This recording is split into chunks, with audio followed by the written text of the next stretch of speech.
Good evening, Garden City. I'd like to call to order a regular city council meeting for Monday, June 5th, 2023 at 7 p.m. Our first order of business will be our opening ceremony, which will include the national anthem, followed by the Pledge of Allegiance, followed by a moment of silence for those service members who have given their lives for our country. If you would please rise.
I pledge allegiance to the flag of the United States of America and to the republic for which it stands, one nation, under God, indivisible, with liberty and justice for all.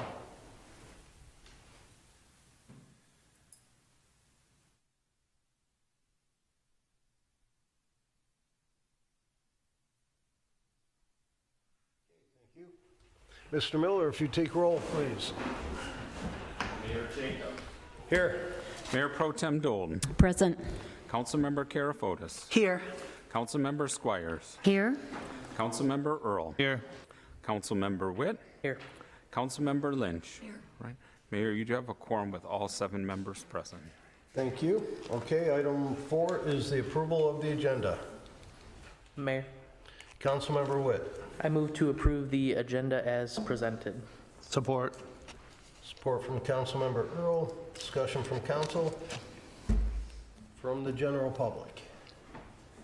All in favor? Aye. Opposed? Motion passes 7-0. Item 5 is recognition.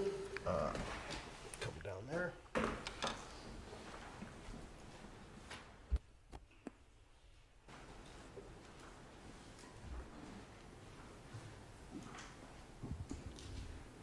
If Larissa Doherty would come up here, please.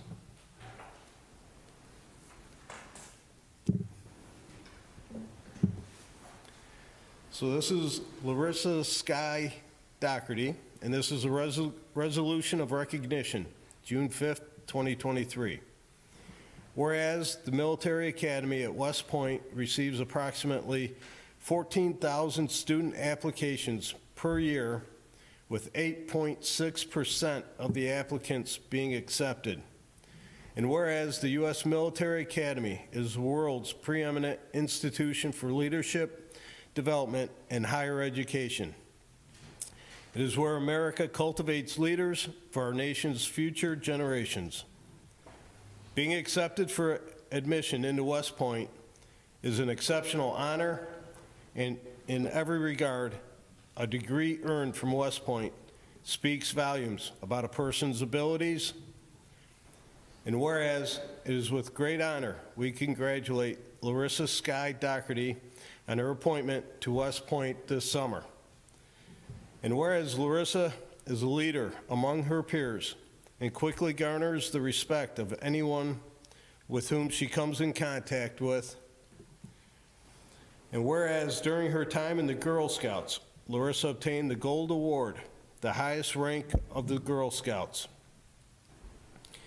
And whereas Larissa obtained the coveted Billy Mitchell Award during her involvement in Civil Air Patrol, as well as 14 ribbons and medals. And whereas Larissa has received numerous Garden City High School JROTC recognitions, including the National Military Officers Association Award for the Outstanding Cadet and Good Academic Standing, High Moral Character, and Exceptional Potential for Military Leadership, as well as 32 Junior ROTC ribbons and medals. And whereas Larissa was named captain of both her Garden City High School cross-country and tennis teams, where she was named All-Conference 3 times and Conference Champion twice. And whereas Larissa built the U.S. flag box in the City Hall lobby, recited the poem Old Glory at the past 2 Garden City Veterans Day celebrations and this past Memorial Day, and worked at all city elections since 2020. Now, therefore, be it resolved that the City Council of Garden City congratulates Larissa Skye Doherty on her appointment to the United States Military Academy at West Point, and for her great dedication, service, and leadership as a resident and young leader in the city of Garden City. Congratulations, and for those of you that don't know, she will be joining her 2 brothers who are also at West Point. So there will be 3 Dohertys at West Point. Congratulations. Can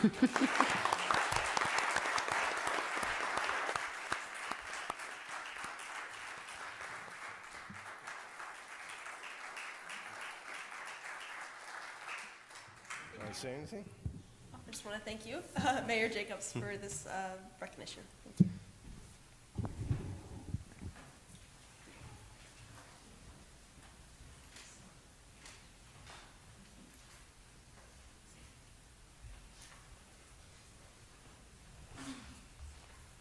Okay, item 6, state and county officials, of which I don't see any.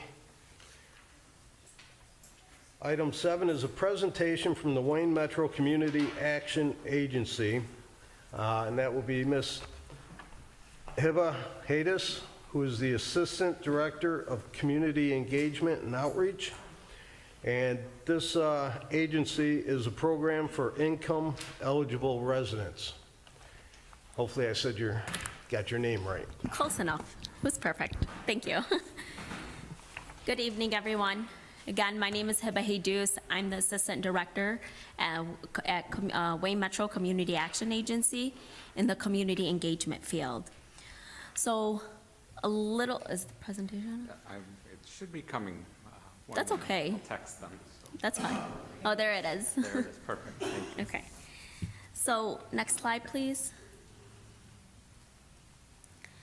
A little bit about Wayne Metro. We were founded in 1971. We service the low to moderate income families throughout Wayne County. We receive over 130 individual requests, and we service all 43 municipalities and townships in Wayne County. We have over 75 programs that include educational, housing, and emergency services. We have 5 types of services, main services and programs, which include water assistance, energy assistance, we have Head Start programs, we have property tax and income tax, we have over 21 sites and 14 Head Start locations in Wayne County. Our goal is to ensure the greater quality, healthier homes, and thriving communities. So I just want to talk about our access and our gateway. So our hours of operation are Monday through Friday from 8:30 to 5 p.m. Those are walk-in hours, but our hours of operation are from Monday to Friday from 8 a.m. to 6 p.m., and we are open on Saturdays to take phone calls and appointments from 9 a.m. to 12 p.m. During COVID, we had to pivot and go home, but we could not stop the service because we knew the community is in need of help. Therefore, we launched our universal application. It's a 24-hour application that is posted on our website, and clients can access this application. It says a one-stop shop to access all of our services. This application was really client-centered. It was focused on client to eliminate barriers of internet access. So the Connect Center allows us to, they can call our Connect Center, and it allows us to apply for the services for them. And also we are allowed to schedule appointments for clients. We have a lot of bilingual speakers in our agency. So we utilize Arabic speaking, Spanish speaking, Bengali, and French speakers. This application, when clients create a username and a password, they see in real time the application status. So it allows them to know if the application was approved, if it's pending, if we're looking for more documents, and what we need with the client, so it keeps them in that real-time zone. We require minimum documents for most of our applications, which is IDs for anyone 18 years or older, a utility or a water bill, 30 days of income, and if they're receiving any state benefits. That allows us to see their eligibility and if they can get into the programs. Our first water program, next slide please, is our Water Residential Assistance Program, which is referred to as WRAP IBP. This actually just went through a program design change. We are partnered with the Great Lakes Water Authority. This is administered through the Great Lakes Water Authority, and this is where we can help clients pay up to $1,200 in past due amounts, and we can help them up to $100 in their monthly credits, depending on how much money they make a month and what they fall under the federal poverty level. It's a 2-year program, and after 2 years, if you're a senior citizen or if you're disabled, you can get into what is called WRAPfinity. So it's a forever water program ongoing for senior citizens or disabled families. There's a home water audit and minor plumbing repairs, which I'll explain that in a little bit, up to $2,000. And of course, we have that supportive wraparound services where we want to assess the client's bills. We don't want to just give that one-time assistance and expect the client to pay next month. We want to make sure they're sustaining their monthly bills and are able to monitor how much is due each month for them. Next slide, please. So the federal poverty level for WRAP is at 200% federal poverty level. So that means a family of 4 can be receiving up to $60,000 and be qualified for this program. Income is not required, but is recommended, of course, to sustain those monthly bills. And then you must be responsible for the water and have active services. So if the bill comes in tenant, occupant, or resident, that is fine as long as they're showing a lease that they are paying their water bill and they're in charge of those monthly charges. And then next slide, please. Here is our water program, our WRAP flyer. Again, our flyers are really client focused. All of our flyers have the QR code on them, the federal poverty level chart on them, so it kind of paints a picture for the client what they kind of need to get into this program. Next slide, please.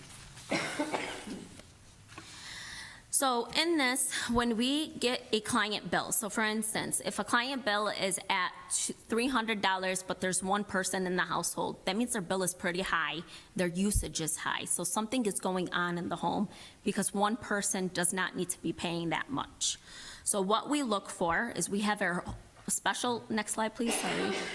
We have our actual home water audit team where we schedule appointments after assessing those client bills and enrolling them into the WRAP program.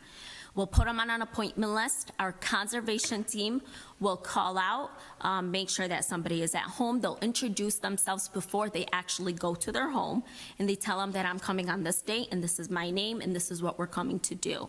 So what we look for is leaky toilets, running toilets, leaky faucets, and we change all of those and make those minor plumbing repairs up to $2,000 for them. Next slide, please. The next program we have is our Michigan Homeowner Assistance Fund. So this is through the American Rescue Plan, and it's designed to provide assistance with delinquent housing expenses to reduce foreclosures, loss of utilities, and displacements of homeowners who experience a COVID-related hardship. This is administered through the Michigan State Housing Department Authority, and with this, we can pay up to $25,000 in their mortgage. Again, this will cover utilities, displacements in the home, property tax, and any of those to make sure that they're staying in their homes. Next slide, please. Our tax preparation program. So this is next slide, please. This is a free year-round tax services for Wayne County residents. We file unfiled tax up to 3 years back. The annual household income has to be at $60,000. And this is actually anyone, we service any resident in the state of Michigan, not just in Wayne County. There's an online self-preparation tax services that's available any income level as well. And again, it's at no cost to the client. Next slide, please. Next, we have our regional advisory councils. So our community advisory boards for Wayne Metro is covering Wayne County. So we refer to these as the regional, we refer to them as RACs. So again, regional advisory counselors. So these are emerging communities that come together and provide feedback. We meet on a quarterly basis, virtual, and these are from different, every city has a different region. So Garden City is actually in Region 4, and this is where we bring community partners, neighborhoods, community, like grassroots organizations, all those together so they can be our voice on the table. They can let us know what is the need in their community. What type of services do we have that can help their residents? So what I'm here today is to ask for having a voice from Garden City on our table, because there's also a application that goes in place, and with that, it's a grant application. And basically, they decide, you guys are the voices that decide where the federal dollars go in the city of Garden City. Next slide, please. And here is, I do have flyers with all of these programs, that hard copies, so I'll leave those. That's our Regional Advisory Council flyer. It specifies what they do and what is expected out of them. Next slide, please. So Wayne Metro is the designated continuum of care that leads, monitors, and provides assistance over 6 agencies, 19 programs, and 40 municipalities in Wayne County. So we are the fastest growing continuum of care in all of Michigan till this date. What we do is we are here to end homelessness. And again, what I'm asking for is for firefighters or police officers, as they are out on the streets and seeing all this, is to come back to us and let us know what is their need in their community. We actually just opened up a $3.2 million shelter in River Rouge. Our launch date was actually just a month ago. So that is our first nighttime shelter that assesses 30 families at night. And then we're also partnered with ChristNet and Taylor for our daytime shelter. So we are here as a response to end homelessness. Clients can call our coordinated entry line, and from our coordinated entry line, we'll assess clients where did they need and how to get them into our system. And then the last slide is the flyer for the continuum of care, and it just shows our access points for our shelters. And River Rouge is actually not on there, so this flyer is going through communications to be updated. I thank you guys for letting me present today. I had a couple asks today. There was one more ask that I never included it in the PowerPoint, but there is another water program that is administered through the state, and it is actually ending in September. This water program is helping clients with past due arrears. It's referred to as the Low Income Household Water Assistance Program. And from there, we are paying unlimited caps. So the state, we have actually started a exceptional list, and from there, we're providing state information, why these clients have such a big balance, and we have been approving 7,000, 8,000 past due amounts. So I want to see who would be the point person. The municipality does have to be opted into this program for residents to get this assistance. So if you guys can direct me, like who my contact person is, I can definitely connect them with the right department, and we can go from there. We'll get together with administration and come up with a name, and I believe Mr. Miller has all your info, so Yes. we will get you a contact. Thank you. I appreciate that. Thank you. Thank you for letting me present today. I appreciate it. Council, have any questions? Mayor, I have one quick question. The water program, where does the funding come from that? Is that donated? That one is from the Great Lakes Water Authority. Okay. And do you know how much assistance was given last year for water bills? For the Garden City, I can pull that report. I mean, just for the whole area? I No? don't. Okay. I don't have that. Thank you. But we have about 8,000 applications in our queue. So that paints you a picture of water is very dominant, and that's what we're getting called on. Okay. For the city of Detroit, we actually just launched the Lifeline program through the city of Detroit. That was a whole flux of applications coming in our queue. Mayor, I have a question. How many of these applicants are Highland Park residents? Highland Park, we have quite a few, but Highland Park residents don't get WRAP, Water Residential Assistance Program. They go through the other one that I presented, which is the Low Income Household Water Assistance. And where does that money come from? What is it? Where does that money come from? From the federal, Okay, from the state level. okay. Thank you. Mayor, the RAP program, maybe that's something that could be included in the buzz when it's going out with our water bills, so the residents are aware of it. Thank you for bringing that up. That was my fourth ask for today.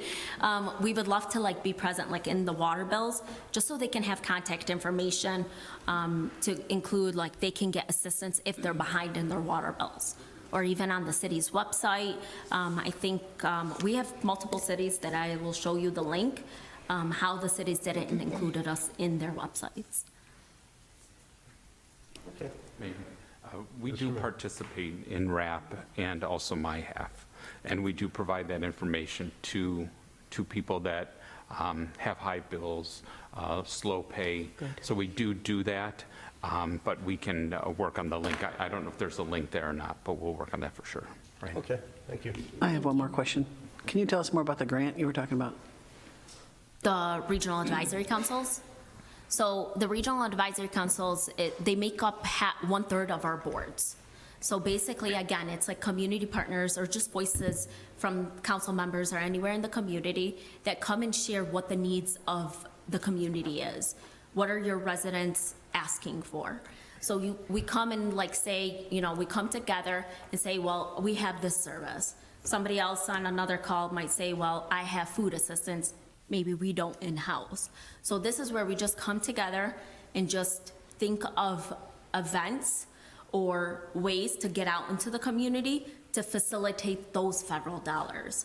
And that's where the regional advisory councils actually have a say where our federal dollars go. So when it comes to the seeding application, and it comes in September because that's when we do those applications, we come and assess where the money needs to be. Does it need to be in utility assistance, water assistance, or so on and so forth? When are those meetings for the advisory council? We actually have them on a quarterly basis, so every 3 months virtual. And if you guys designate, I can definitely give you the contact person for that. They can give you the whole brochure, PowerPoint presentation, exactly what is the ask if you guys are part of those RACs, those regional advisory councils. Thank you. You're welcome. Any other questions? Okay, thank you very much. Thank you.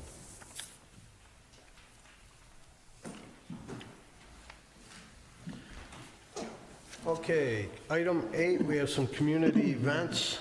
I will start it. The Autos for Autism Car Show. It benefits the Berger School for students with autism. It is Monday, June 19th, from 4 to 9 p.m. It's at the Garden City Middle School, which is on Radcliffe, right off of Ford Road, between Ford Road and Wildwood. They'll have live music, Bonnie and the Working Girls, a lot of cars, a lot of things to do. It's a lot of fun, and it raises a lot of money for a great cause. So if you have time on that Monday, stop by. I see we have Miss Jackie Peridor and Miss Elaine Salter. Hello, hello. Music in the Park's almost here, and I'm here to remind everybody, it's a week from Thursday, June 15th. The band will be St. John Smith. The Bisbee Vendor Show starts at 4 o'clock. We will have vendors, we will have nonprofits raising money. We also will have the food trucks there at 4 o'clock. Come and shop and get your seat early, and the music starts at 6:30, and we're gonna have a great time. I hope to see everybody there. Thank you. Thank you. And last but not least, I believe Katie Smith's gonna talk about the Dance Express. Thank you for giving us the opportunity to be here. I'm here on behalf of Lori Extraordinaire from Dance Express. We wanted to invite you guys to the recital. It is June 14th and 15th. The doors open at 6:30. The show begins at 7. Tickets are on sale now at the Radcliffe Center for $6. At the door, they will be $7. It's just general seating. These teachers and students have been working hard since September for this show, so a lot of work goes into this. They have programs for you guys Come on up. to deliver. If you can reach. Thank you. Oh, is there two separate ones? Oh, okay, thank you. Oh, okay. Special delivery, thank you. Get a Thank little you. demonstration?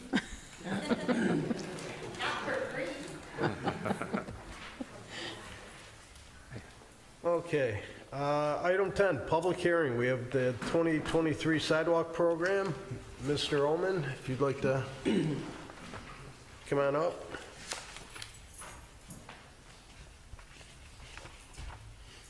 Good evening, Mayor and Council. As we talked at the May 5th meeting, we would like to continue our sidewalk program for this year. The area that we have focused this year's program is section bound by Ford Road to Cherry Hill, Merriman to Middle Belt. The Buccelli Group did the field evaluation, inspected over 3,000 properties, and found over 300 properties needed some type of sidewalk replacement. They looked for trip hazards greater than 1 inch, bad spalding or joint separation that is causing a trip hazard. The cost for this year's program for a typical 4-inch flag will be $194.50 and $233.80 for 6-inch. Okay, thank you. Okay, at this time, I will open up the public hearing. We'll take comments from the public, 3 minutes, and anybody wishing to speak. Hello, Hello, Kath. I'm Kathleen Kopchak, and I live on Rosslyn Street. And I have a section of sidewalk that is, yes, I will admit, it is lifted, but it's something that I think I could easily take care of with grinding the edge down, because it's really the only part that's lifted is where 2 of them come together. The other side of it is not lifted or out of place. So I was wanting to see, I had already called the company taking care of it, and he said he would come out and see if it was something I could take care of myself, but I haven't heard from him yet. So I was merely just wanting to find out if that's something that would be allowable to do instead of having the whole section replaced. Because this section has really been that way for, 10 years or more. If it's a slight lift, I believe you can take care of it by grinding. Okay. But that would probably have to go through DPW, I believe, or Buccelli Group. I think the big issue tonight, Mayor and Council, is looking at the list and getting the permission to move forward to fix the issues.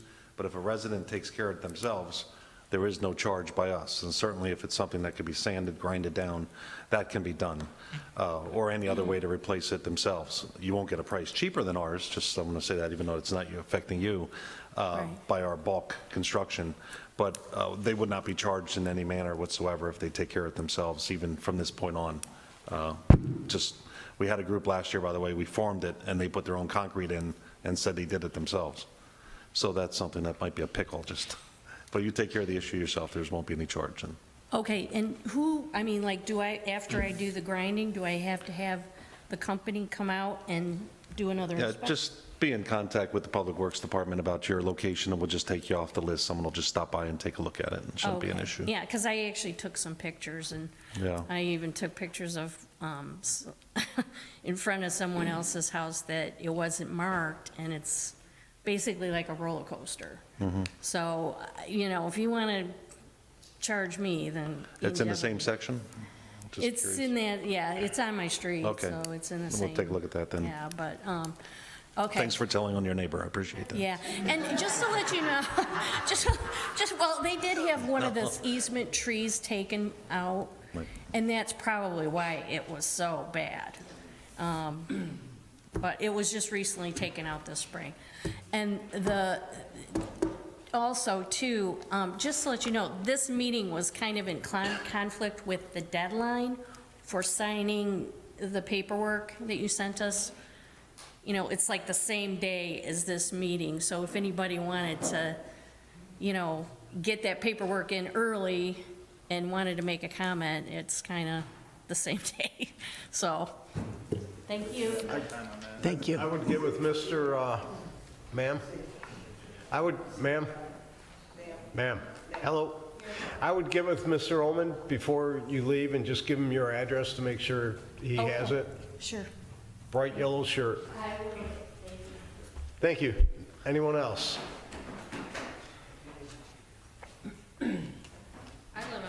My name is Liz Cook, and I live on the same street she lives on. And we didn't even know anything was happening, so all of a sudden I come home and my yard is all marked up with blue paint and everything else. And, no one ever contacted on this. I don't understand why, first of all. So why didn't we ever see anything? Why did you just all of a sudden come paint up our yards and sidewalks and not inform us of what was going on? It was talked about the last meeting, but there should have been some kind of information passed on. Come on up, Mr. Buccelli. Hi, how are you? So we were the ones that marked the sidewalk, but we marked in like a pinkish red paint. I think your blue paints would be the misdig markings. And not our markings. Yeah, I got blue and pink in front of my house, and I'm like, why do I have this? No one ever sent me anything. I have a roommate that's home all day long and had no idea it even happened. And You didn't get a notification? I got nothing. I had nothing. All of a sudden, I got a notification saying, you want to charge me $370 for a sidewalk, not 200 Well, and it's based on something. square footage, just so you know. But my sidewalk's really not a trip hazard, if it's the same thing as, Kathy's, if it had to be We can take a ground look down. at it. We have a gauge that we use to mark it. It's more, it's actually 1 1/8, and I think the city is a 1-inch requirement, so we actually gave a little more. But if you'll give us your address, I'll be happy to look at it again. Okay, I Okay. just, I don't agree with this, because, we got no warning, and again, like she said, paperwork says by June 5th, and the meeting is today. That's kind of a hearsay. It's either, okay, you gotta have your paperwork in by today, but we're having the meeting today we for you actually sent it out for you to over talk. email. I only got it last week, sir. I got that paper last week.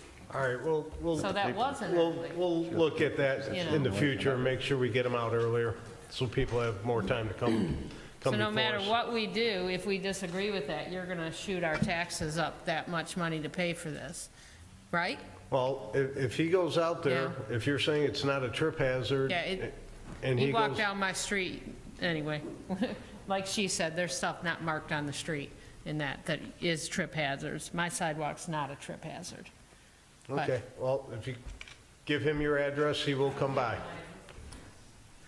And Mayor and Council, so you know, I talked to someone last week also, and it's one of the calls to Brad and Bucelli, that was a bunch of different colors. Their front yard was like a circus of colors and thought it was our sidewalks. And I said, your sidewalks are marked. No sidewalks marked. The grass up to our front door, I said, that would not be us. And she wasn't doing anything at her house anyway. I said, it sounds like someone mismarked your yard from misdig or something else. It actually wasn't a sidewalk. We checked the address. They were not on our sidewalk program. It probably a DTE or some other issue. We'll look into That could happen notices sometimes. out earlier, so if they do have they disagree with the assessment, they have time, more time. Anybody else?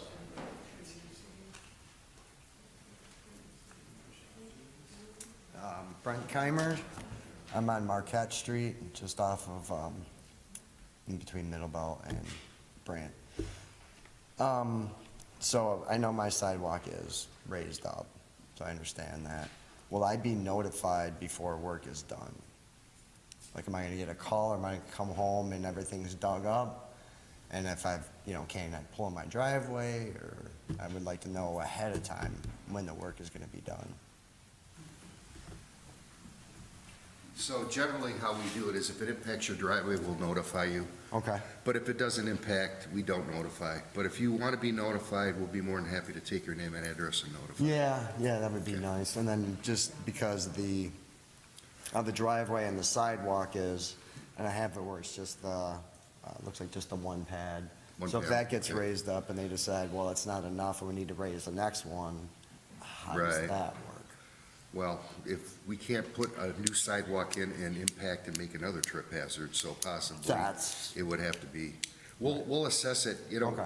When we do the inspections, they were done a couple months ago, they move, the concrete moves, it drops, it heaves, and hopefully it's over with at this point, but I'll take a look at it. DJ's back there. For anybody that came up that needs their address looked at, please, if you would get with DJ back there, we'll address it. If not tomorrow, for sure on Wednesday. Okay. So, okay? Perfect. And who is that? Oh, okay. Thank you very much. And Mayor and Council, the difference also is sidewalk, you heard two prices. One, as he mentioned there a little bit, is the regular sidewalk in front of your house across your driveway has to be a little thicker so that the cars can go across the sidewalk that goes in between your driveway. So if those flags are damaged a little bit, it may be a little more costly. So the difference of the two prices of sidewalks is in your driveway to drive over or not to drive over, so. Anybody else? Yes, sir. How you guys doing, Council? Good evening. Jay Addermatt, live at Brown Street. Been there about 11 years now. I had a couple questions, concerns, actually. And actually, Mr. Pacelli just mentioned something about they don't want to put a sidewalk in to make a trip hazard. So I actually have a concern. There was the residence between myself and another gentleman that's here this evening that was put in by a contractor. I don't know if it's specifically through him or maybe through the council. They have to, bid on the jobs. But I wanted to know, like, what kind of codes you guys have or what they're allowing for a new sidewalk to be put in front of a residence that runs from their easement of their driveway to the next neighbors. I do not have a sidewalk there. My house has been there 80 years. I don't have a sidewalk in my yard, but I might possibly have one. So their sidewalk runs out from their easement out towards my property. Same thing on the other side, but the sidewalk ends at the end of their property towards mine. It's almost 7 inches higher than my grass. So it's literally coming from the easement with a level. All the forms are level to the easement out to where it runs and it ends. So it's literally like a 7-inch drop off on top of his grass and my grass. Same thing with my adjacent neighbor on the other side that the sidewalk is poured. His is actually higher on his side. So basically, if they're putting in these sidewalks, it's something that the inspector or through the city is going to check out and make sure that the contractors aren't making a trip hazard as they're pouring new sidewalks in. They have to be, when you do a driveway to a driveway to a driveway to a driveway, they have to match. Sure. no matter what the ground is, the easements have to match. You can't have a 4x4 sidewalk where you're going to have a trip Right. hazard, a No, drop-off hazard. I understand what you're saying. You're Correct. going from sidewalk Correct. into grass. There has to be a give. So, you know, you have to kind of figure out that line, easement to easement, as you go property to I know property. you're not the first one, so I'm sure Mr. Bucelli has the Yeah, answer. just, So I'm not done yet, though, so in a moment, I'm sorry. So I was just concerned, and also like the diverge between each property, do you guys have a different through the city? Is the diverge from the edge of the curb to the sidewalk, is it all the same through code of Garden City, or is it change property to property? no, generally, the line of demarcation is the same from the edge of sidewalk to curb or edge of road. So it'd be 5 feet. Unless, Mostly. there are situations like some of the streets that have narrower right-of-ways where they're only 3 feet, but it wouldn't change on the same block. The same block would be exactly the same. Does that Okay, answer your question? yeah, so there is a problem, and so basically, the contractors are putting sidewalks in the neighborhoods that are like, some trip hazards, some are, the diverge comes over and literally, the sidewalk is on top of the grass, and it's 4 or 5 inches on top of the grass, and then you have the curb drop off. The diverge is less than a foot from the sidewalk, so basically, if someone were coming down in a wheelchair or a little kid on a bicycle and caught the edge of the curb that's on top of the grass, they would literally fall into the road. So it's actually a critical sidewalk, and it's actually pretty dangerous. And there's several of those around the city. There are properties in Garden City where the grade elevations change, and generally what ends up happening when a new sidewalk goes in, they follow the contour of the grade. So if your home, for instance, is a foot lower than the neighbors next door, consequently, the grade is going to drop. Correct, but that's easement to easement. So if you're, one property owner pays for a sidewalk, say they have the sidewalk put in, and they run the sidewalk Just a down. correction on what you said, that would have been, the city didn't buy that sidewalk on your neighbor. What ended up happening, probably it's either a rental or it required a certificate of occupancy, which is now required. Well, he owns the home. inside. It was in, Okay.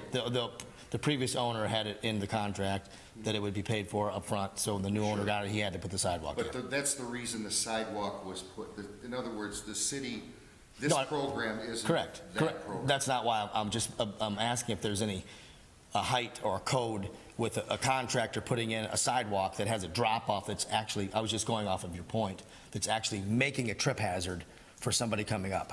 It's literally a trip hazard on both sides. And then I was just making a comment on another sidewalk that was put in down the same street that's literally a fall hazard or a drop hazard that's critical to somebody that could fall into the road with oncoming traffic.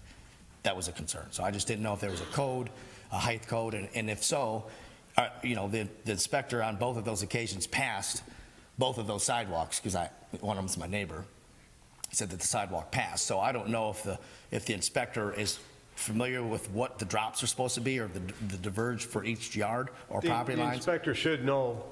Correct, so that's why I'm asking, you know, if maybe someone could get with me for, you know, maybe some kind of what the codes are, ordinance are, or what kind of that's supposed to be.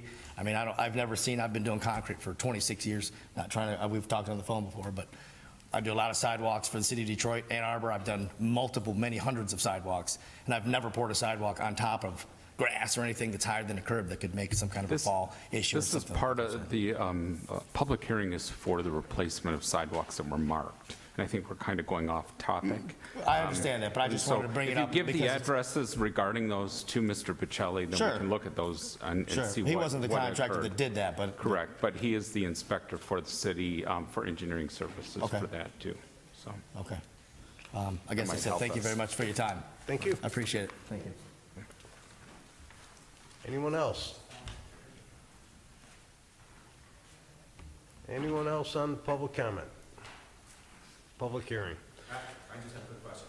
If there was something that was against that ordinance or something that was not up to code or supposed to be, would they come back and correct that, or who would be responsible to fix it?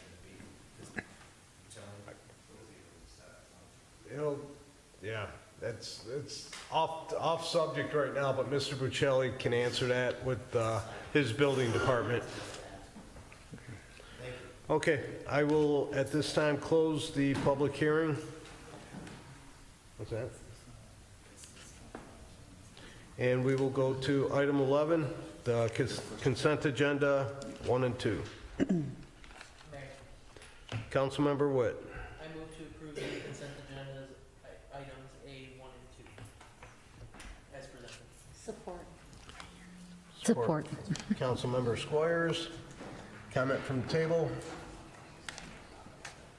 From general public? All in favor? Aye. Aye. Opposed? Motion passes 7-0. 11B, action items. Item 1, determination of necessity for the 2023 sidewalk program. Mayor, Councilmember Earl. I move to adopt the resolution to determine the necessity for a sidewalk replacement program and directing the preparation of special assessment role for the 2023 sidewalk program. Support. Support from Councilmember Karafotis. Discussion from table. Mayor, Councilmember Karafotis. I know when Mr. Omen was up, he said there's about 13 different residents, or 300 different sidewalks that they marked. Is that pretty normal? Because that section of the city doesn't have a lot of sidewalks on this side of Marquette to Ford, so I was just curious if that's a lot less than we normally do? An increase in the number this year because we took on a larger area, Okay, square mile. So, okay, thanks. Thank you. Further comments? Okay, all in favor? Aye. Opposed? Motion passes 7-0. Item 2, Maplewood Center rental agreement. Mr. Doherty. Thank you, Mayor. As we know, Maplewood still has some space over there. We've been in contract right now with the GSRP program that we have, which is a Head Start program through state funding, where Head Start itself is a federal program. So the GSRP group is asked about expanding into the other areas of the Maplewood Center. They're currently paying us $80,000 for the share that they have at this point. Back and forth between us, we team up with an additional $45,000 to add the last piece of Maplewood that's available so that they can expand their GSRP program because of the number of children, from what I understand, interested in this program. It's a way to get started before you get into the full school system. So we're looking at right now a contract from GSRP for $125,000 per year to run a portion of the Maplewood Center. And that's what this request is, to move forward with the contract. Thank you. Motion is in order. Mayor? Councilmember Squires. Excuse me. I move to approve a 4-year rental agreement with the ITAVA company to expand the GSRP program throughout the remaining available areas of the Maplewood Center. Support from Lynch. Is that Yes. you, Councilmember Lynch? Okay. Councilmember Lynch has a slight laryngitis problem, so. Any further comment from the council? Yes. Councilmember Squires. Yeah, they have a wonderful program over there, that GSRP. I've got a second great-grandchild going into that program, and the first one she just excelled. And some of the teachers happen to be Garden City High School graduates that went to college and are now teachers. And that's all I have. Mayor, Councilmember Witt. is this a comparable cost to their current lease agreement, square footage wise? Yes, the additional, if you see the map on the back, it doesn't include, obviously they can't do anything with the boiler room, the hallways themselves. It's a little more than half of what they're paying now, which is 80. So going to 45 was, they asked for less, we asked for more, we negotiate down to a point. To take out the additional, it certainly would be a little less than the standard that we charge them for the first half, but of course you get more, you pay a little less. So we thought the overall management costs that we understand at this point for utilities as well as insurance is about $70,000.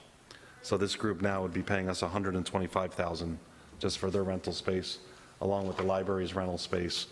We're looking at about $100,000 potential to put into a sinking fund to go forward in the future. The boiler will need to be replaced, the roof will need to be replaced, miscellaneous things. So we're looking at $100,000 in for this, but going right to a sinking fund, as I said. So I think that's a solid number for taking that additional space. Mayor? Mayor Pro Tem Dole. To the city manager, is the cost per square foot, is that on par with what we're charging the library in their contract?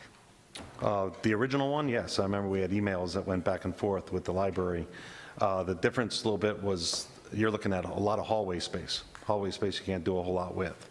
The library's hallway space was included that they can actually utilize that hallway space. So statistically, it was very close. We offered the library originally some additional space. They chose to stay in the space they are and just take that one room. But at this point, we don't see an outside vendor coming in to take that space. So we thought this was a good number. Okay, my other question is, Meals on Wheels is currently over there. Will they be remaining, or is this Nope. taking their space? No, we have a place, we're looking at a couple of spaces right now. This week, we're going to finalize a place that'll actually work out better for them. So it's not an inconvenience city? for them. Yes, absolutely. And part of the, half the Meal on Wheels is actually the Westland program. So apparently Westland couldn't find any place for Meals on Wheels, so they actually joined up with ours. So to make this deal, we're finding another place for Meals on Wheels within the city. Yes. Mayor. Comments? Mayor, Councilmember is that Carafone. place Radcliffe? No, it is not. Councilmember Earl. Thank you, Mayor. I like this, and, you know, they have been such a good tenant anyways, you know, and they're doing such a great job. So I'm in favor of this, and, you know, I think it was a good negotiation, and it's going to benefit our residents, it's going to benefit the building to keep it moving, keep it full, and it's definitely financially good for a city, so thank you. Thank you. Any other comments from the general public? All in favor? Aye. Aye. Opposed? Motion passes 7-0. Item 3, Radcliffe Center rental agreement. Mr. Doherty. Thank you, Mayor. Again, this was, when we took over Radcliffe, Schoolcraft had a contract with the Wayne Metropolitan Community Group, that actually group that spoke tonight, for their Head Start program. They were at about $74,000 in rental. They asked about using 2 more rooms that were close to their area, so we negotiated out a $30,000 cost for those 2 rooms. So this past year, Head Start's been paying the city about $104,000 for their space. They asked for 2 more rooms, the final 2 rooms that we would have, that we've been using for classroom space, for testing, for ACT, SATs, which are now apparently moving to computer systems. So at this point, talking to them, there's 2 more rooms right by them, so we went with the same price of $30,000. So we're looking at another 30 grand from Head Start towards the rental of Radcliffe for a total of $134,000 just from Head Start alone. So along with T-Lab, we're well into the profit center for Radcliffe, similar to Maplewood Center. So again, a positive deal at this point, and that's the last 2 rooms that we could use. The rest of the rooms that we have are going to be used for counseling classes, NA classes, health series with the hospital we're trying to set up. But this would be the last 2, and I informed them that this is the last 2. Thank you. Mayor, Councilmember Earl. I move to approve a rental agreement with the Wayne Metropolitan Community Action Agency, also known as Head Start, for a period of 3 years in the amount of $134,000 per year. Support. Mayor Pro Tem Dole, supported. Further comment from the table? Mayor. I do have one. I know with Maplewood, obviously, you added the sinking fund numbers. Does this, I know Radcliffe being so new, we haven't had a full year of running and operating it yet, but are we going to look to get a sinking fund here for building repairs as well with the tenants that we have at Radcliffe? Yes, our guesstimate is this is somewhere just over $100,000 in cost, and we're looking at the $180,000 bringing it in. I know in the beginning with these buildings, there was some chatter of that they're money pits, and why are we in the business of these buildings? They're clearly in the positive financially, so yes, you are correct that we can set that as a separate account. We haven't discussed it directly yet because of the other grant money coming in, but it is something to go towards additional cost long-term for replacement, yes. Thank you. Now, just another question with it. Is there a chance that the sinking fund might be able to be used for more free programs through our Parks and Rec to cover costs? Or is that? That's what we've been doing with the community groups at this point. You know, whether the Kiwanis clubs or the Rotary clubs, anyone at the GCBA, as Jackie knows, I met with her about setting up office time meeting groups. When they were at Maplewood originally, we were going with a charge for them to help just cover the costs. Now that we have the ability to bring money in to help cover costs, that's where we're trying to work with community groups. But in recreation, it could be all free or it could be charges. Eventually, as many programs we're going to have, you're going to have fees to charge. You know, in recreation, you try to make as much money as you can without being priced out of the market, because we still have a lot of hard costs, not just the recreation center, but taking care of the park system and the special events and things that are put on at free or at no cost. So it's not something we could run the whole department at no charge just from making money through these programs, but it certainly helps. Okay, thank you. Any other comments from the general public?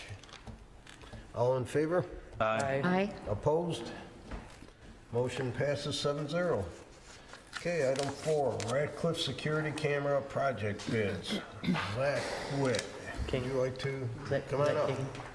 Or Zach King, I'm sorry. Here's where we brought money and now we're going to spend money.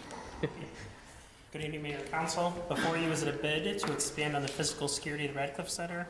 The bid will add 70 additional cameras to the interior and exterior of Radcliffe and a new network video recorder system. The Avigilon camera system is highly ranked in the security field for its advanced analytics like appearance and object recognition that allows staff to quickly resolve issues that arise. With the expansion of Radcliffe and the new equipment, I believe it is important to also improve the security and safety of the building. The city received 9 sealed bids for this project. Presidio Technology Solutions was the lowest qualifying bidder for the project. After meeting with the project manager, I'm confident that Presidio can handle this project and meet our needs. It appears that with the expansion of the cameras, we also need to upgrade our network video recorder. This is the second quote in your packet I've attached. Presidio was able to beat the REMC state bid pricing by a little over $3,000. Therefore, I'm recommending we go with option 2 on the second bid with the Avigilon equivalent BCD video server, but it'll still run Avigilon software. This project is included in the scope of work for the Wayne County funding provided for the center. Okay, thank you. Thanks. Motion? Mayor, Councilmember Witt. I move to accept the contract with Presidio Technology Solutions of Ferndale, Michigan to install and program 70 security cameras and wiring and network video recorder in an amount not to exceed $154,959.15, including option 2 that was spoke about. Support from Councilmember Lynch.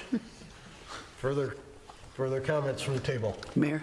Councilmember Karafotis. Just clarifying that the cost of this contract can be paid through the county money that we already received. Yes. Yes, and it's not just hallway cameras. These are going to be in the individual rooms also. As we start to open up the teen program rooms, we need to have some kind of control of what's happening in different areas. So this is outside, inside, and individual rooms across the board. So this is a one-time major purchase, but long-term security help for us across the board. Mayor? Mayor Pro Tem Dole.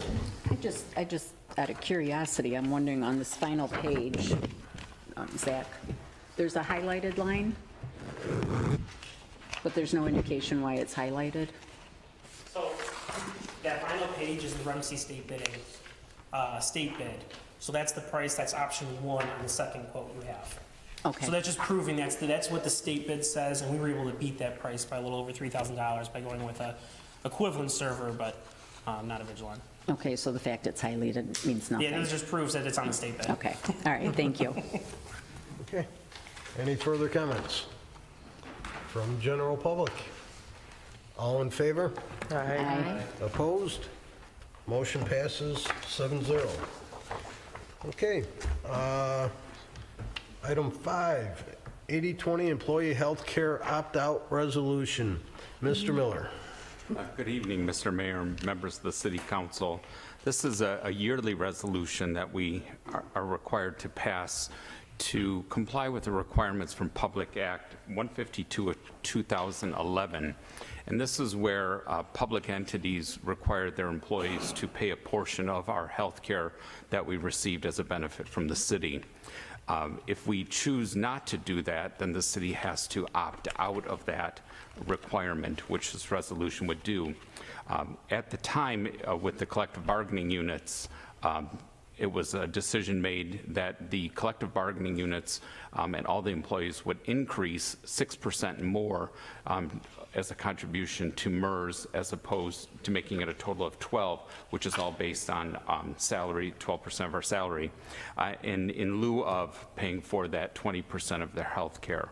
And so in order to opt out of the requirement, we're required yearly to pass a resolution stating that the employees are still paying the 12%, and then the health care is still provided at no cost to the employees. Okay, thank you. Mayor? Motion? Mayor, Mayor Pro Tem Dole. I'd like to motion to adopt the following resolution and opt-out exemption as required by the Publicly Funded Health Insurance Contribution Act, Public Act 152. Support. Support from Councilmember Squires. Any other comments from the table? From the general public? Okay, all in favor? Aye. Opposed? Motion passes 7-0. Item 12, other business, we have none. Public comment on anything that's not on the agenda. You will have 3 minutes to speak, and it's not a question and answer. Come on up, Ms. Parador. I just wanted to give a shout out to GCYAA. I had the pleasure of attending a game over the weekend. A little historic background, I was with GCYAA with my brother as a child, with my children in the 90s, and then I went to this game and I was so pleased with the amount of coaches. There was not a negative word spoken. The children were treated wonderfully, and in this day and age, to see that still is phenomenal, and I just wanted to say thank you to them. Thank you. They do a great job. Mayor, as a coach for GCYA, it's amazing to me how many people actually come from other cities to come to Garden City to play here, and it really makes a difference. There's a reason they're coming, and that's because we're really good. Thank you. Any other comments? Okay. City managers report. All right, Mayor, I'm just wondering how's your record going over there this year? We're on a 9-game winning streak. How many? 9. Awesome. Very good. Just to make a point, we haven't publicly come out yet. A resolution was made between the city and the library in reference to the court case. I'm working on a report that I'll bring to the council of the history of it, the details and the dates and things like that. But at this point, there is no longer a public lawsuit for anything between the council, well, the city and the library. And I think we both benefited in the end. Thank you very much. Thank you. Councilmember Earl. Thank you, Mayor. Had the pleasure of attending graduation at the high school, and congratulations to all the graduates.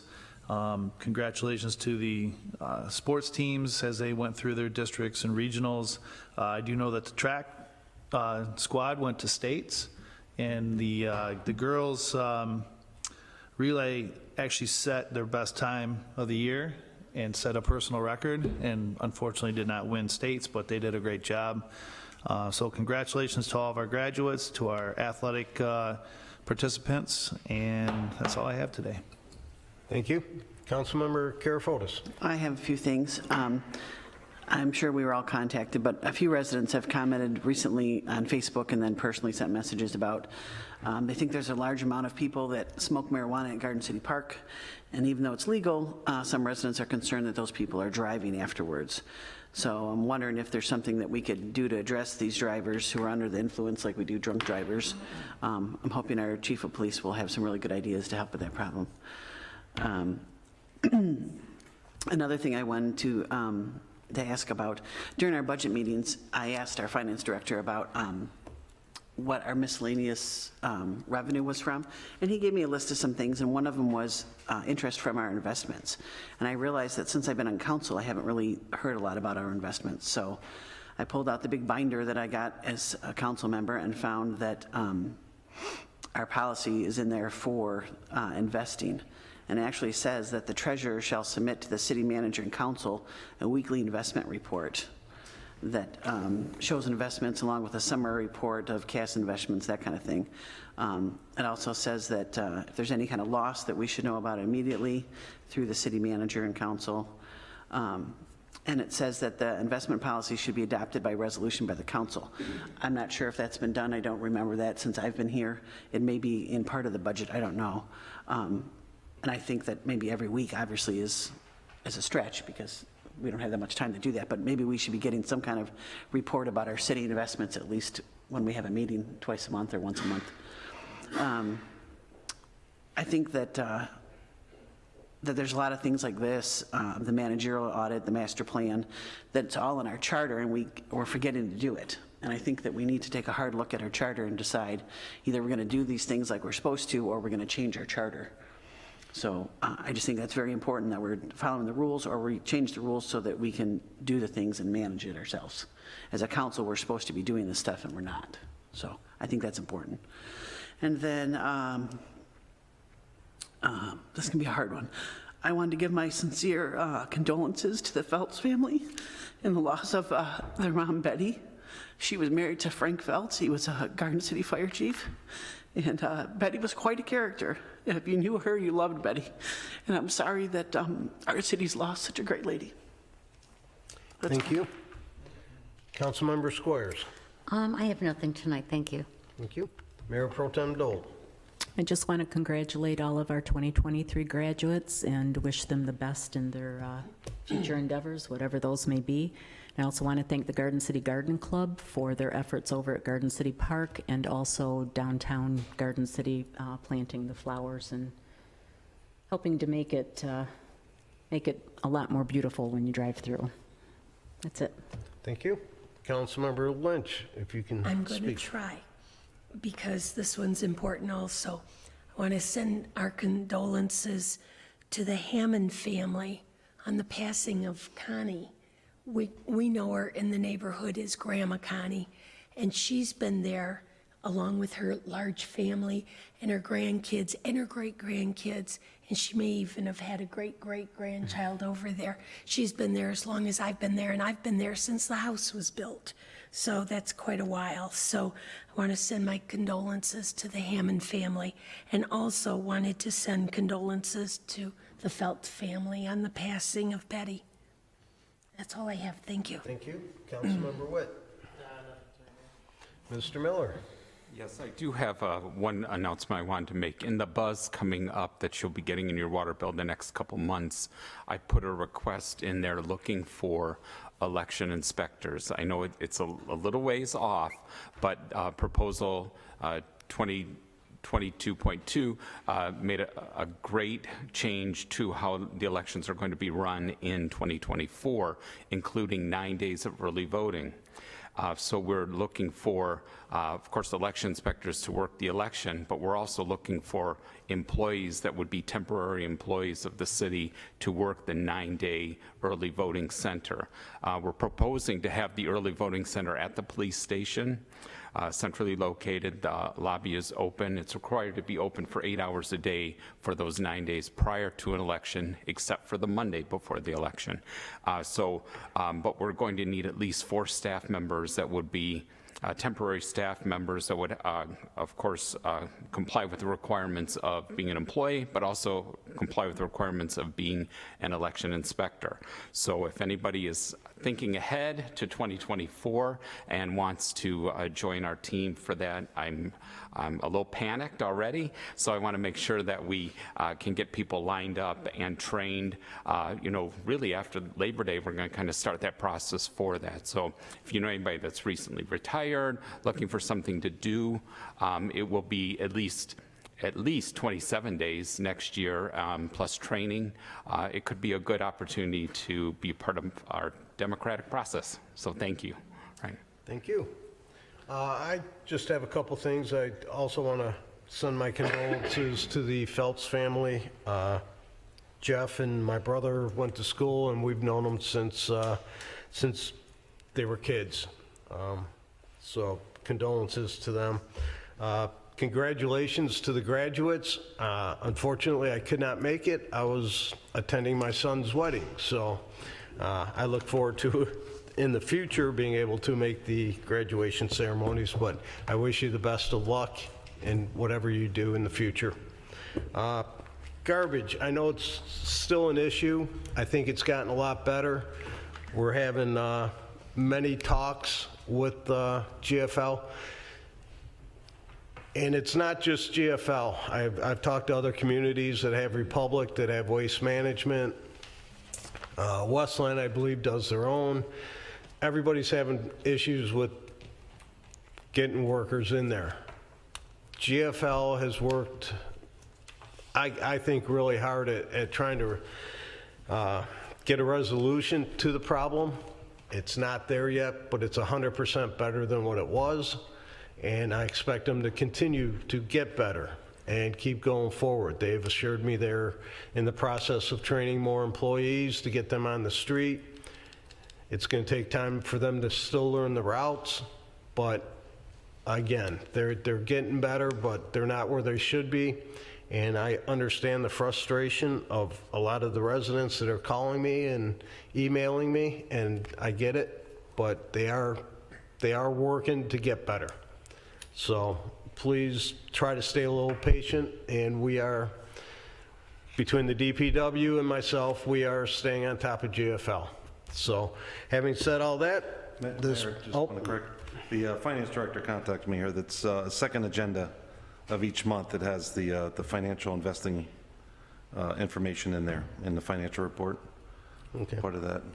But not the policy. You're asking for the policy specifically? I saw the policy. Okay. That's why I just said, when is it? Yeah, so it's every month the council gets a copy, but not every 2 weeks, so we have to find out, or weekly. Yeah, we'll have to take a look at that. Yes. Yeah, there's lots of details in there. Okay. Having said that, a motion is in order to go into closed session for labor negotiations. So moved. Councilmember Lynch. Support. Councilmember Witt. And Mr. Miller, if you'll take roll. It is 8:12, and a motion was made by Councilmember Lynch, supported by Councilmember Witt, to go into closed session for labor negotiations, and the first to vote would be Councilmember Lynch. Councilmember Witt. Aye. Councilmember Earl. Aye. Councilmember Squires. Aye. Councilmember Karafotis. Aye. Councilmember Dole. Aye. Mayor Jacobs. Aye. Right, we'll go. Just a minute, we'll go into closed session. So we're going to recess and go in there to the conference room. Thank you.